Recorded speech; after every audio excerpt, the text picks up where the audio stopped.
네, 하나님을 예배하러 나오신 모든 성도님들 진심으로 환영합니다. 이 시간 우리가 온전히 마음을 모아서 예수님께 온전히 집중할 수 있는 시간 됐으면 좋겠습니다. 네, 묵도하심으로 마음을 정돈하고 하나님께 예배하는 시간 갖도록 하겠습니다. 묵도하시겠습니다.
주님, 이 시간 때를 따라 도우시는 은혜를 얻기 위하여 주님의 보좌 앞에 담대히 나아갑니다.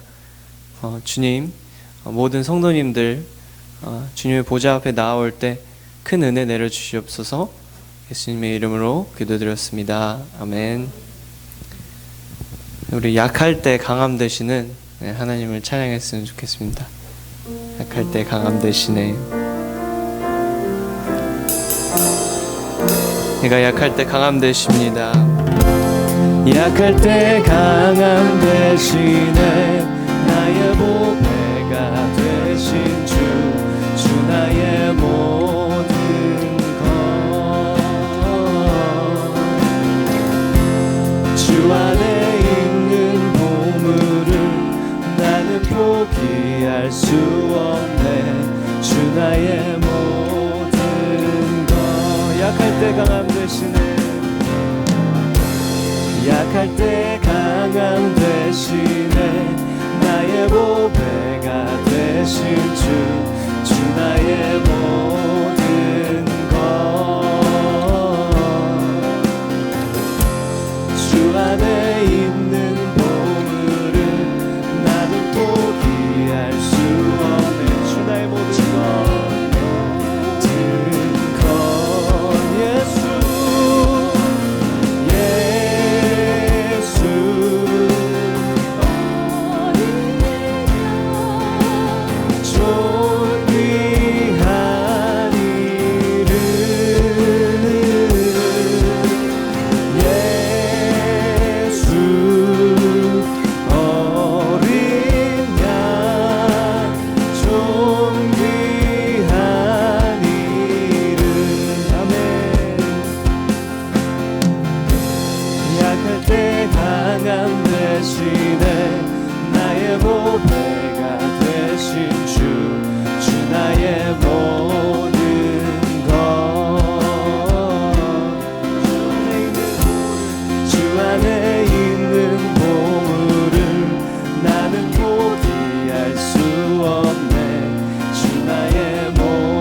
제사하셨네.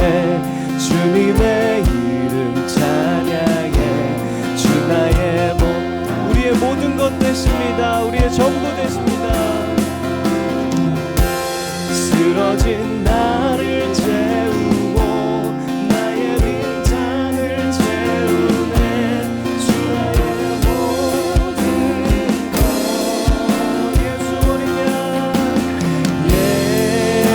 예수 어린 양, 예수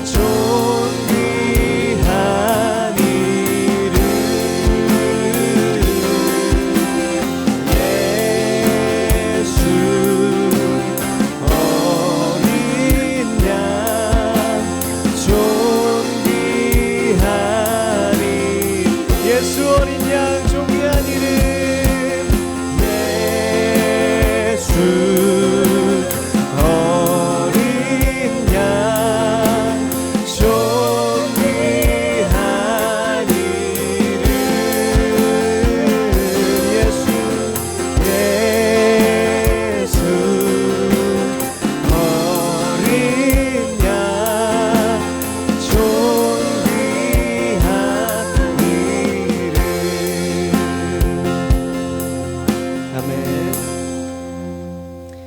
네, 우리 주의 음성을 내가 들으니 힘차게 찬양하시면서 나가겠습니다.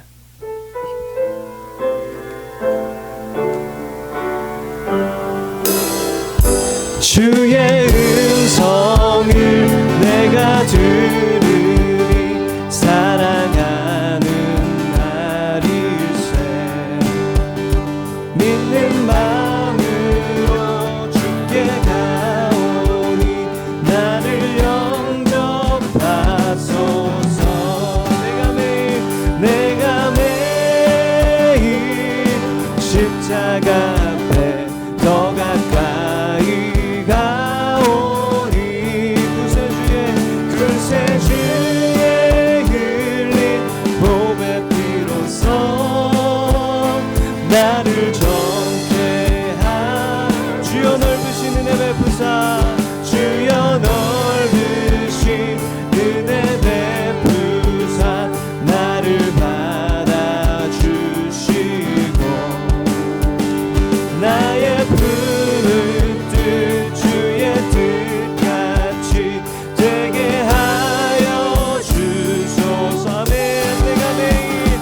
내가 매일 십자가 앞에 더 가까이 가오니 그새 주의 흘린 보배 피로써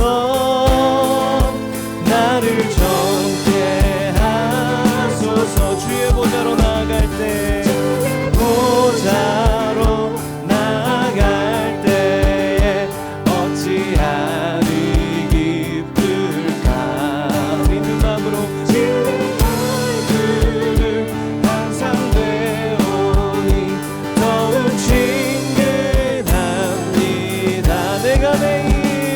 내가 매일 십자가 앞에 더 가까이 가오니 그새 주의 흘린 보배 피로써 나를 정케 하소서.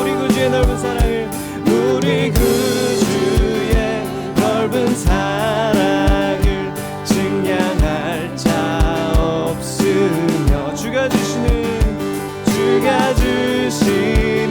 참된 기쁨도 헤아릴 수 없도다. 내가 매일 십자가 앞에 더 가까이 가오니 그새 주의 흘린 보배 피로써 나를 정케 하소서.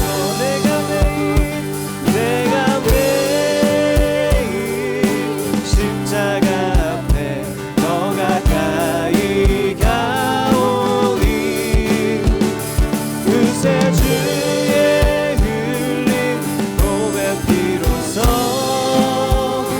나를 정케 하소서. 내가 매일 십자가 앞에 더 가까이 갑니다. 더 가까이 가오니 그새 주의 흘린 보배 피로써 나를 정케 하소서. 나를 정케 하소서. 아멘. 송혜춘 지사님께서 기도해 주시겠습니다.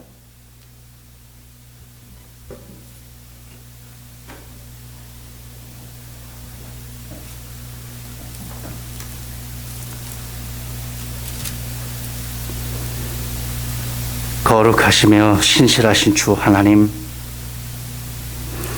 광야보다 넓으시며 우주보다도 더 한량 없으신 자비로우신 주님의 은혜로 인하여 저희들 한 주간도 주님의 축복을 받으며 살 수 있음에 감사와 영광을 드립니다. 찬양 받으시기에 합당하신 주님, 세상은 자기만의 힘듦과 어려움을 떠안고 몸부림을 치며 이겨내려고 하지만은 저희 주님의 자녀들 거룩하신 주님 전에 나와 무거운 짐 다 내려놓고 주 하나님의 아버지께 모든 짐 풀어놓고 의지할 수 있어 찬양과 경배를 올립니다.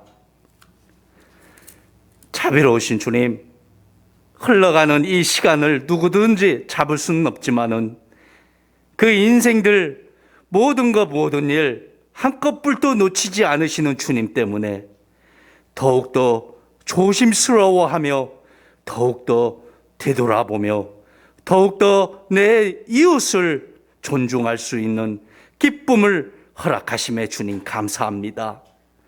주님, 이러한 아름다운 선한 마음이 저희들 마음에 지속적으로 생명과 평안의 기쁨을 누리게 하여 주시옵소서. 잠정적으로 선한 마음에서 갑자기 악한 마음으로 역회해서 주님의 이름을 거역하는 언행이 없게 하여 주옵시며 진실하며 성실히 형제와 이웃을 사랑하는 따뜻한 마음을 주님 갖게 하여 주시옵소서. 섬김을 받으려 함이 아니라 도리어 섬기려 하고 자기 목숨을 많은 사람의 대속물로 주려 오신 주님, 모든 성도들 더욱 주님께 나와 의지하며 은혜와 자비로우신 주님께 구애하는 성도들로 굳건케 세워 주시옵소서. 힘듦과 어려운 역경 가운데서도 주님께서 주시는 생명의 말씀으로 저들에게 빛과 소금의 역할을 감당할 수 있는 소명을 주님 일으켜 주시옵소서. 할 수가 없다가 아니라 할 수가 있다는 굳건한 믿음으로 한 발자국씩 내디뎌 저들을 설득시켜 주시옵고 주님의 나라에 함께 입성할 수 있도록 저들의 영혼을 주님 깨워 주시옵소서. 강건하시며 부족함이 없으신 능력의 주 하나님, 은혜교회 몸된 지체들 주 안에서 담대히 인내하며 승리케 하여 주심을 주님 감사드립니다. 무엇보다도 서로 사랑과 선행을 아낌없이 격려해 주며 몸된 교회를 위하여 기도하며 섬길 수 있도록 이끌어 주심에 또한 주님 감사를 드립니다. 강대하신 주님, 주님의 자녀들 이 세상을 본받지 아니하고 성령님의 내주하심으로 변화를 받아서 주 하나님 아버지의 선하시고 기뻐하시고 온전하신 뜻이 무엇인지 저희들 분별할 수 있는 영적인 리더들로 각각 이끌어 주시옵고 각 가정의 가장들로 주님 5부장, 10부장, 20부장 예수 믿는 가정과 가족들, 친척들 이 모든 연결에 저희들이 주춧돌이 되게 하여 주시옵소서. 평강과 소망 되신 주님, 항상 주의 일에 더욱 힘쓰기를 원하옵니다. 주님께서 허락하신 은사대로 감당케 하여 주시옵소서. 주의 성도들 지혜와 명철을 더하여 주시옵고 영과 육을 보존케 하여 주옵시며 쓰임받는 모든 성도들로 주님께서 기뻐하시는 영의 제자들로 삼아 주시옵기를 주님 간절히 바라옵니다. 사랑의 주님, 기쁨 받는 저희들 형통케 되기를 원하오며 모든 일에 감당하게 하옵시고 또한 피할 길을 내어 주시어서 승리하게 되는 축복된 길로 인도되기를 간절히 원하옵니다. 아버지 하나님, 이 예배를 위하여 생명의 귀한 말씀을 전하실 목사님 위에 성령님께서 붙들으시어서 저희들 귀로 들어오니 듣는 귀와 마음을 열게 하여서 변화시켜 주시고 모든 사람들 감동 감화로 은혜 충만한 예배로 반석 위에 세워주시옵기를 바라오며 항상 우리를 위하여 아낌없이 모든 것 내어주신 주 예수님 이름으로 간절히 기도드리옵나이다. 아멘.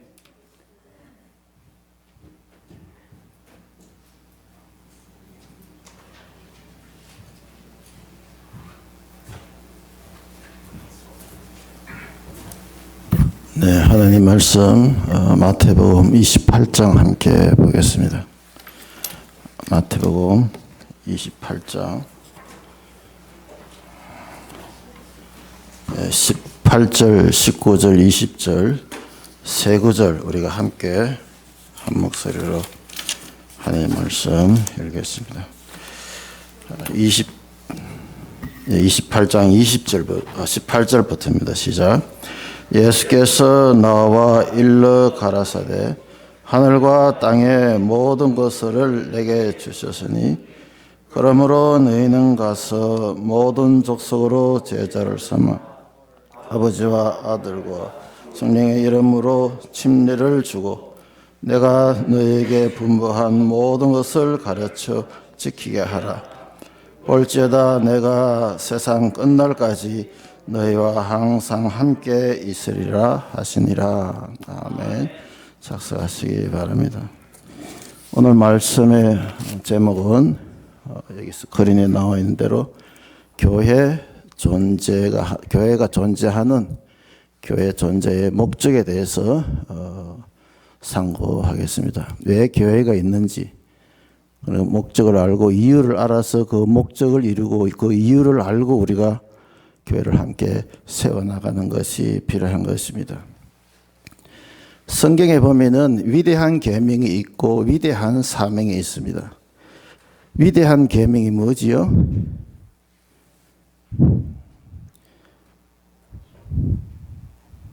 틀려도 돼요. 한번 얘기해주세요.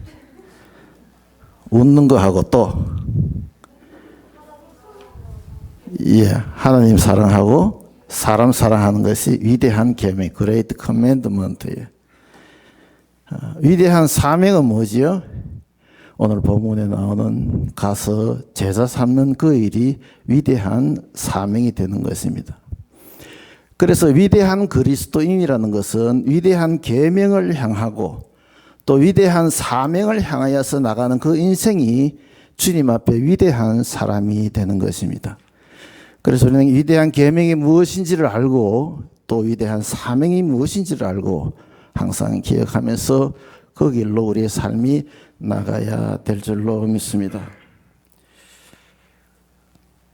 성경에 보면은 제자 삼는다. 이 제자라는 단어가 한 300번 이상 그렇게 나오고 있고 크리스찬이라는 그 단어는 3번 나오고 있습니다. 제일 처음 크리스찬이라는 단어가 나오는 것은 사도행전 11장에 안디옥에서 믿는 사람을 그리스도인이라 크리스찬이라 불렀잖아요. 처음 그렇게 나오고 그 다음 두 번째는 사도행전 16장에 보면은 바울이 아그리파 왕 앞에서 자기가 그 변명을 하는 것입니다. 왜 우리가 믿어야 되고 이 믿는 것이 얼마나 귀한 것인가를 이야기를 할 때 아그리파가 그렇게 얘기를 했습니다. 너가 적은 말로 나를 크리스찬이 되게 그리스도인이 되게 하려 하느냐. 거기에서 그리스도인이 나오고 있고요. 그 다음 베드로전서에 보면은 베드로가 또 그리스도인이라는 크리스찬이라는 단어를 사면서 3번 그렇게 나오고 있고요. 그런데 크리스찬이라는 단어가 제자라는 단어와 크리스찬이라는 단어는 같은 의미인 것입니다. 물론 예수님 12제자를 제자라고 부른 곳이 몇 군데 있지만은 지금 우리가 읽은 본문에서도 제자라는 그 말이 내나 크리스찬, make disciple이라는 그 말은 복음을 전하고 십자가를 전하고 믿는 그리스도인이 되게 하라는 그 의미인 것입니다. 그래서 제자라는 말은 크리스찬, 그리스도인이라는 단어와 그 의미가 같다는 것을 우리가 생각을 하면서 말씀을 보는 것이 필요한 것 같습니다. 제자 삼는 일에는 첫째는 가라 말씀을 하고 있습니다.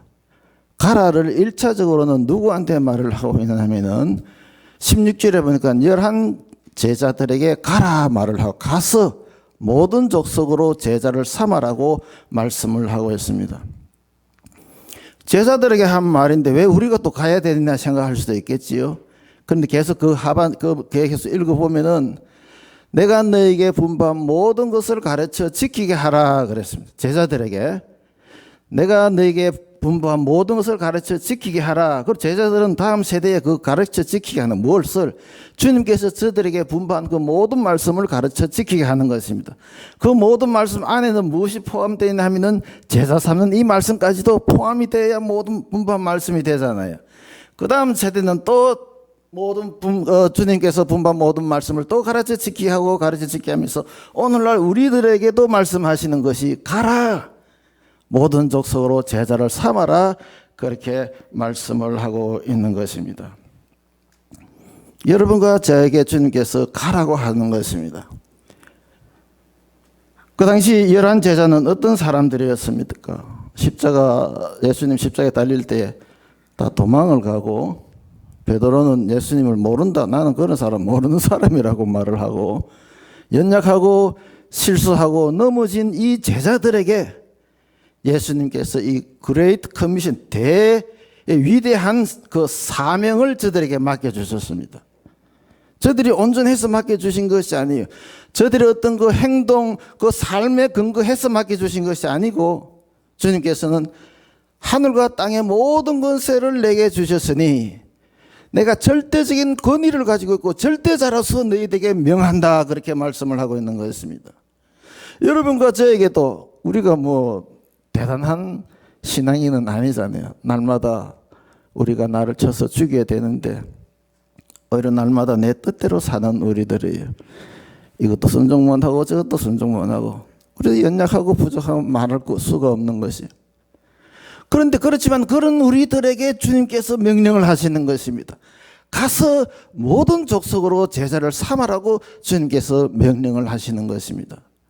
그냥 들어도 되고 듣지 않아도 되는 것이 아니고 주님께서 말씀하실 때 하늘과 땅의 모든 권세를 내가 하나님께서 받았는데 내게 주셨는데 이 권세로 절대자의 그 권위로 너희들에게 지금 대사명을 이렇게 수행해야 할 것을 명령하고 있는 것을 주님은 여기에서 우리가 볼 수가 있는 것입니다. 우리는 여전히 교회 안에 있지만은 그래도 문제투성이고 연약하고 부족한 저희들에게 우리 주님께서 가서 모든 족속으로 제자를 삼으라고 말씀하고 있습니다. 그래서 우리는 가야 한다는 것입니다. 그런데 우리의 그 행동, 거기에 근거를 두고 명령하신 것이 아니고 주님께서 주님의 권위와 권세에 근거를 해서 그렇게 가라고 말씀을 하고 있습니다. 내가 온전해서 이제 전도하러 가야 되겠다. 그렇게 생각하면 그 잘못된 거예요. 그냥 연약하고, 넘어지고, 실수하고, 조금 전까지 주님 모른다고 한 사람, 조금까지 십자가를 놀래가지고 도망을 간 그 사람들에게 주님께서 가서 모든 족속으로 제자를 삼으라고 한 그 말씀, 우리들에게도 그렇게 말씀하고 있다는 것을 꼭 명심할 수 있기 바랍니다. 우리는 온실 속에서 자라나는 그런 그 화초가 아닌 것입니다. 여기서 말씀만 듣고 지식만 채우고 교회 안에서만 은혜만 누리는 그러한 삶을 살라고 주님께서 원하는 것이 아닙니다. 우리들은 세상 속으로 가야 하는 것입니다. 어두움 속으로 가야 하는 것입니다. 이리 가운데로 우리를 보낸다 그렇게 하시면서 우리는 그러한 곳으로 가야 하는 것입니다. 복음을 쉽게 받아들이는, 복음을 환영하는 문화가 아니기에 복음 전하는 것은 쉬운 일이 결코 아닙니다. 낙심할 때도 있고 절망할 때도 있고 위험할 때도 있고, 그래도 주님은 가라고 하십니다. 가라고 하시면서 볼지어다 내가 항상 너희와 함께 하실 것이라고, 복음 전하는 자에게, 제자 삼으러 나가는 자에게 주님께서는 항상 함께 하실 것이라고 말씀을 하셨어요. 약속을 하셨어요. 그래서 우리가 당당하게 복음을 전하고 나아가야 하는 것입니다. 문을 힘차게 두드리는 것입니다. 내가 구걸하러 온 것이 아니고 절대자의 명령에 따라서 내가 당신 지금 문을 두드린다는 것이에요. 내가 방문하러 왔다는 것이에요. 누군가가 가라고 하는 말씀에 순종했기 때문에 한국에 복음이 들어오고 누군가가 가라고 하는 그 말씀에 순종했기 때문에 여러분과 제가 복음을 알게 되고 구원을 얻게 된 것입니다. 어렵고 힘들고 사악한 이 세상이지만은 복음은 여전히 믿는 자들에게 구원을 주시는 하나님의 능력이 되는 것입니다. 그래서 우리는 가서 복음을 전해야 하는 것입니다. 어디로 가야 된다 그랬어요? 모든 족속으로 제자를 삼으라 그랬어요. 한 사람도 제외를 시키면 안 되는 것입니다. 땅 끝까지 가라고 했습니다. 여러분들은 어디로 가야 됩니까? 내가 여러분들 가야 할 곳이 있어요. 주님께서 가라고 했는데 나는 어디로 가야 되겠다는 가는 곳이 있어야 하는 것입니다. 그것을 생각하지 않고 그것이 없는 사람은 주님께서 명령하신 이 명령에 대해서 전혀 무관심한 신앙생활을 하고 있다는 것이에요. 주님이 가라고 하는데 어디로 갈지 전혀 생각을 하고 있다는 것은 주님 하신 말씀이 I don't care예요. 나는 내 할 일이 많고 내가 할 데가 많고, 가라고 했을 때는 우리가 가야 할 곳이 있어야 가는 거잖아요. 어디 가는지 모르는 사람이 거긴 어디를 가? 헤매는 것이지요. 모든 족속으로 제자를 삼아라 그랬습니다. 우리가 가야 할 곳이 우리 가정이 될 수도 있고, 내가 가야 할 곳이 내 직장, 내 동료일 수도 있고, 내가 가야 할 곳이 교회는 다니지만은 교인이지만은 아직 주님을 모르는 그 사람들을 찾아가서 복음을 전하는 그 일이 될 수도 있는 것입니다. 자, 내가 가야 하는 곳이 있어야 돼요. 다른 말로 말씀드리면 내가 전도 대상이 있어야 되는 것이에요. 그래서 그분을 위해서 수고하고 기도하고 봉사하고 제자 삼기에 노력하는, 애서는 땀을 흘리는 그것이 있어야 되는 것입니다. 그것이 없으면 주님께서 가라 하는 말에 대해서 아무런 감각이 없는 것, 무감각한 신앙생활을 한다는 것이에요. 주님은 하늘과 땅의 모든 권세를 가지고 우리들에게 그렇게 명령을 했는데 나는 전혀 거기에 관심이 없다는 태도인 것입니다. 그래서 우리는 전도 대상이 있어야 되는 것입니다.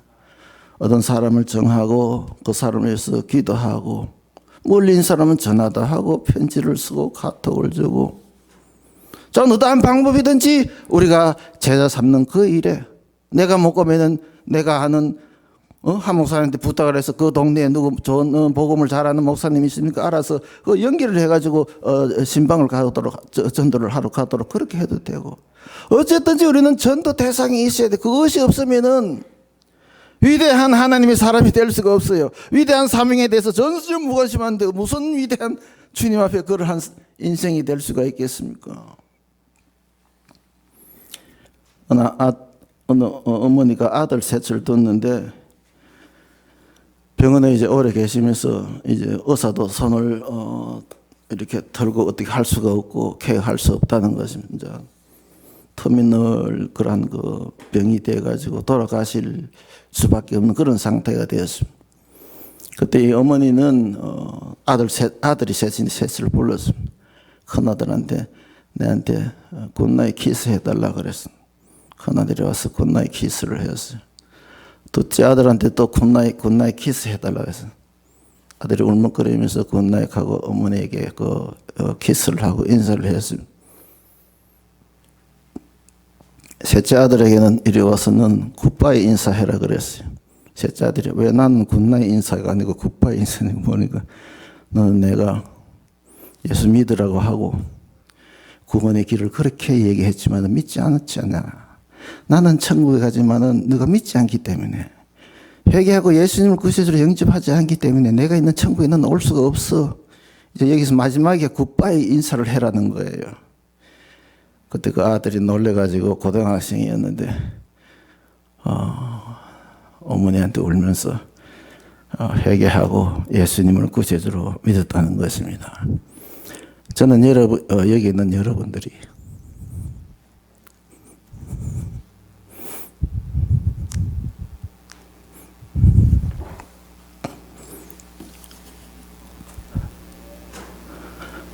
한 번도 빠지지 않고 다 예수님 구세주로 영접하고 하늘나라에서 함께 만날 수 있기를 바랍니다.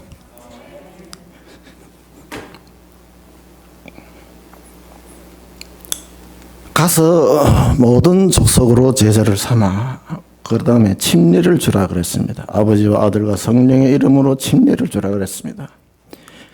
침례를 주고 침례를 받는 것이 교회의 존재 이유인 것입니다. 마가복음 1장에 보면은 예수님께서 요단강에서 침례 요한에게 존 더 베프티스트 침례 요한에게 침례를 받고 요단강에서 올라오실 새 말을 하고 있습니다.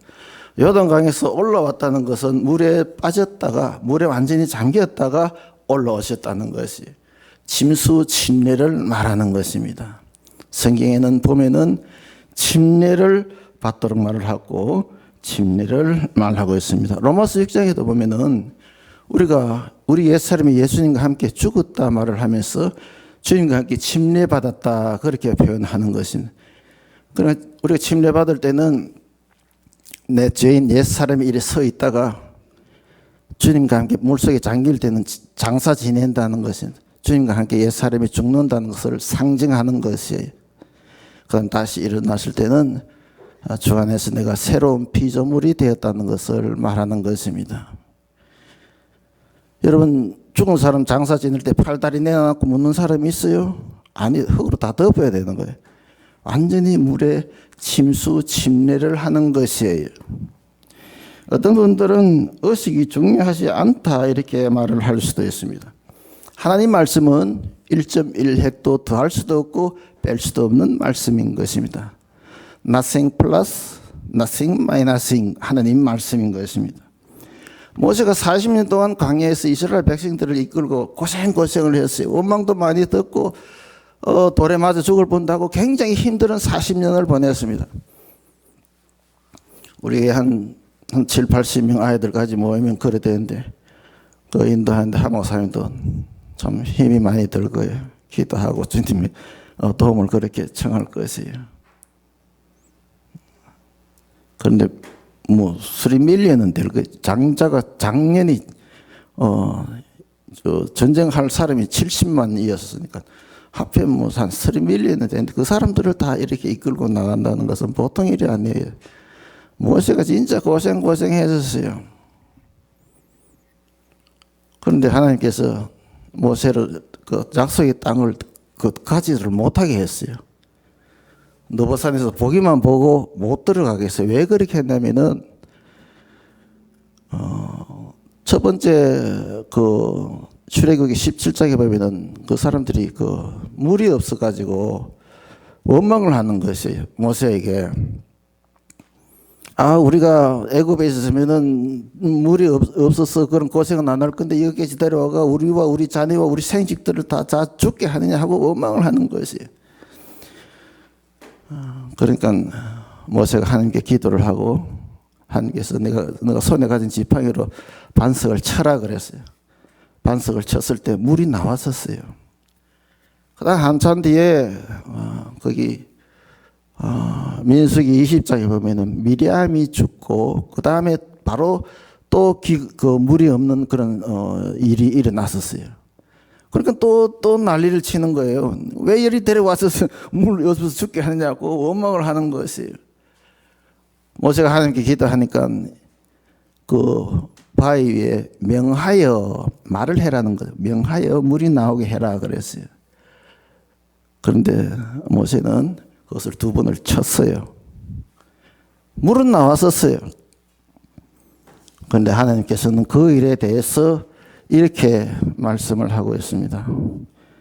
민수기 20장 8절에 보니까 너희는 반석에 명하여 물을 내라 하라 그렇게 했는데 그렇게 하지 아니했을 때에 12절에 보니까 여호와께서 모세와 아론에게 이르실 때 너희가 나를 믿지 아니하고 이스라엘 자손의 목전에 나의 거룩함을 나타내지 아니한 고로 너희는 이 총회를 내가 그들에게 준 땅으로 인도하여 드리지 못하게 하리라. 그러니까 주님께서 하라 하고 하신 그대로 하는 것이 믿는 믿음이에요. 왜 사람들이 의식을 바꾸는지는 모르겠지만은 우리는 말씀에 기록한 그대로 우리는 침례를 주고 침례를 받는 것입니다. 은혜 침례 교회라서 침례를 주는 것이 아니고 하나님 말씀에서 침례를 말하기 때문에 우리가 침례를 주고 침례를 받는 것입니다. 그리고 구원받은 사람이 제일 처음 해야 할 일은 침례에 순종하는 일인 것이에요. 성경에 보면 다 뭐 3개월 있다가 6개월 있다가 아니에요. 구원받고 예수님을 그리스도로 영접하고 바로 침례를 준 그러한 일들을 우리는 보는 것입니다. 물론 침례는 교회는 의식이 두 가지가 있는데 하나는 주의 만찬이에요. 그거는 믿는 사람끼리 비밀스럽게 하는 것이라 이렇게 하면은 침례식은 내가 이제 여러 사람들 앞에 나는 예수 믿는 사람입니다. 예수님을 그리스도로 영접한 사람이다 하면 나타내는 것이에요. 여러 사람들 앞에 퍼블릭 여러 공정 대중 앞에서 그렇게 예수님을 인정하고 나타내는 행위가 침례인 것입니다. 지금은 침례 받는 것이 그렇게 뭐 핍박이 특히 미국에서는 없지만은 옛날에는 그 초대교회는 침례를 받으면은 유대교회에서 출교가 되는 것이. 유대교회에서 출교가 되면은 이건 완전히 미국에 살지만은 시민권 없는 사람하고 똑같아요. 더 심해요. 관계가 뭐 직장이 뭐 힘든 거예요. 로마 제국에서는 침례 받으면 이제 그 믿는 사람과 핍박을 받게 되고 한참 동안 소련에서는 교회 다니는 것 지하 교회는 괜찮은데 침례 받으면은 소련 그 당국에서는 이제 누가 이 사람을 믿게 해서 침례까지 받게 했느냐 그 사람까지 추적을 해서 처벌하기도 했던 것입니다. 그래서 침례라는 것은 참 내가 주님을 구세주로 영접하고 여러 사람들에게 나타내는 것이지만 어떤 때는 아주 모든 큰 대가를 지불하고 그렇게 침례를 받기도 했던 것입니다. 요한 웨슬레 그 감리교회를 창시한 분이 꿈을 꿨어요. 꿈에 자기가 천국에 갔는데 천국에 올라가려니까 천사가 거기에서 인사를 하는 거예요.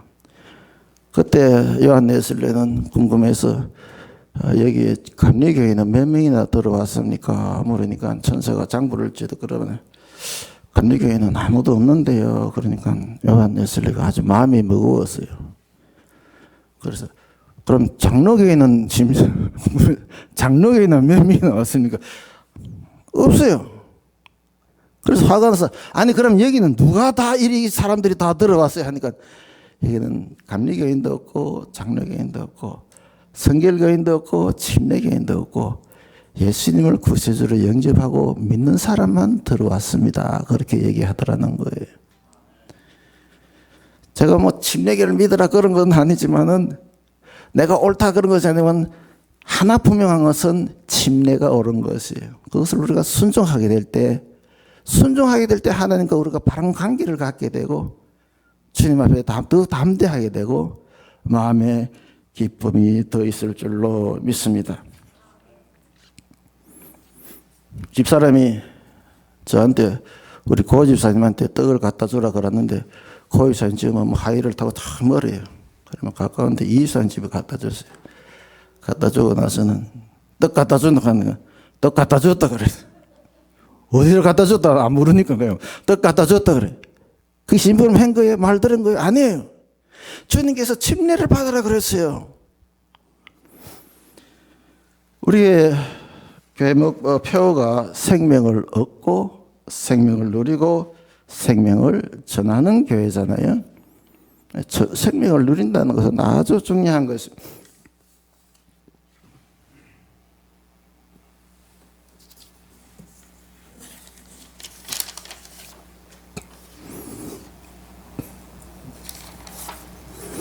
우리는 영원한 생명을 얻은 사람은 생명을 누리는 삶을 살아야 됩니다. 눌리는 삶이 아니고 교회 이것도 해야 되고 저것도 하고 막 찡그려가지고 힘들어서 눌리는 삶이 아니고 주 안에서 누리는 삶을 우리가 살아야 하는 것입니다. 우리는 내가 원하는 걸 뭘 가지면은 누리는 삶을 살 수 있을까 생각하는데 그게 아니에요. 다윗은 시편에 보면은 무엇을 가지고 누리는 삶을 살았느냐 하면은 하나님이 자신에게 어떤 분인지를 발견하고 고백하면서 누리는 삶을 살았습니다. 하나님은 나에게 어떠한 분인가 그것을 발견하고 그것을 고백하고 그래서 누리는 삶을 살았습니다. 쫓기고 두렵고 힘든 그 가운데서 즐거움과 만족과 자유로운 그 삶을 살게 되었다는 것입니다. 하나님이 나의 피난처라는 것을 알게 되었어요. 하나님의 나의 주권자고 나의 상담자고 하나님이 나의 선한 목자라고 하나님을 향해서 하나님 안에서 우리가 참된 누림을 누릴 수가 있는 것입니다. 이제 느헤미야 8장 10절에 보니까 하나님을 기뻐하는 것이 우리의 힘이라 그랬습니다. 도마는 예수님이 부활했다는 말을 듣고 믿지를 못했잖아요. 의심했잖아요. 그죠? 왜 의심했냐 하면은 제 생각에는 이런 이유도 생각이 들었었어요. 제자들이 예수님 부활을 했다고 하는데 얼굴을 보니까 미안합니다. 얼굴을 보니까 마가다락방에 무슨 수무 가지고 들들 떨고 있는 거예요. 누리는 삶이 아니에요. 도마가 딱 보니까 이 녀석들 거짓말 하더는구나. 우리가 말은 입으로는 뭐로 얘기를 해요. 뭐 이 세상은 잠시 지나는 것을 하면서 오히려 뭐 내보다 세상과 더 집착하고 더 갖기로 하는데 말은 이렇게 하면서 삶이 그게 아니라는 것이 누리는 삶이 아니라는 것이에요. 스펄즈 목사님이 이렇게 말을 했습니다.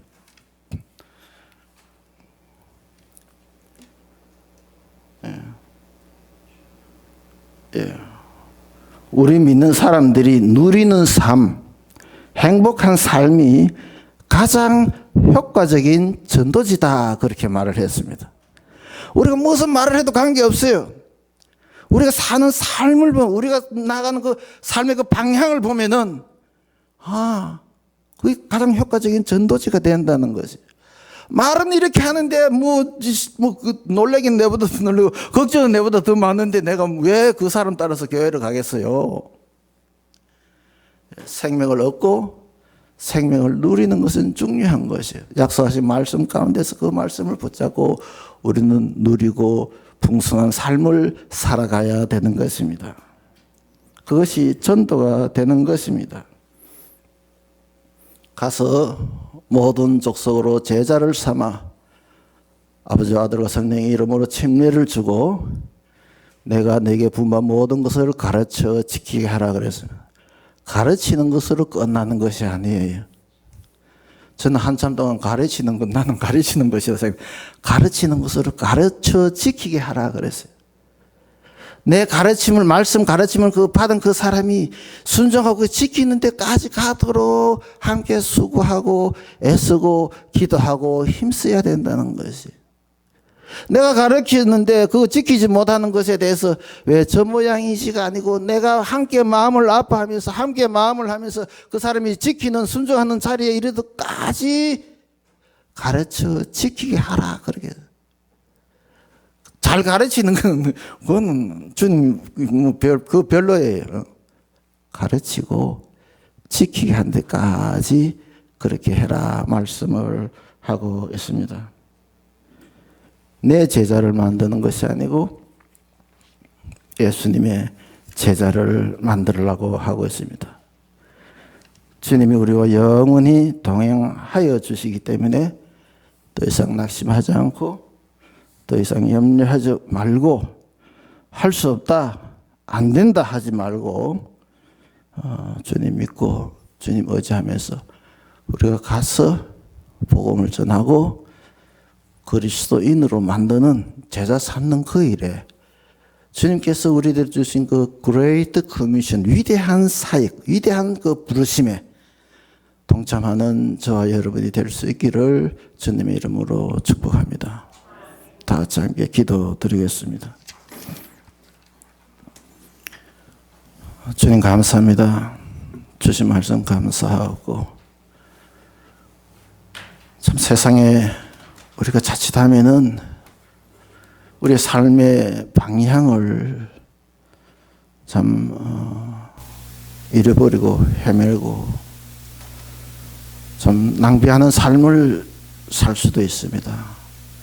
그렇지만 오늘 주신 말씀을 우리가 묵상하며 마음에 새기며 내가 가야 할 그 대상, 가야 할 곳을 우리가 분명히 마음에 품고 그 영혼을 위해서 기도하며 수고하며 봉사하며 복음을 전하기에 열심하는 우리들의 삶이 될 수 있도록 도와주시옵소서. 우리 자신을 보게 될 때는 연약하고 부족하고 매일매일 넘어지고 실수하고, 그렇지만 주님이 가시라고 했기 때문에, 또 주님이 함께 하심하고 약속하셨기 때문에 일어서서 담대하게 복음을 들고 나서는 우리 모든 형제 자매님들 되게 하여 주시옵소서. 감사하고 예수님 이름으로 기도드리옵나이다. 아멘.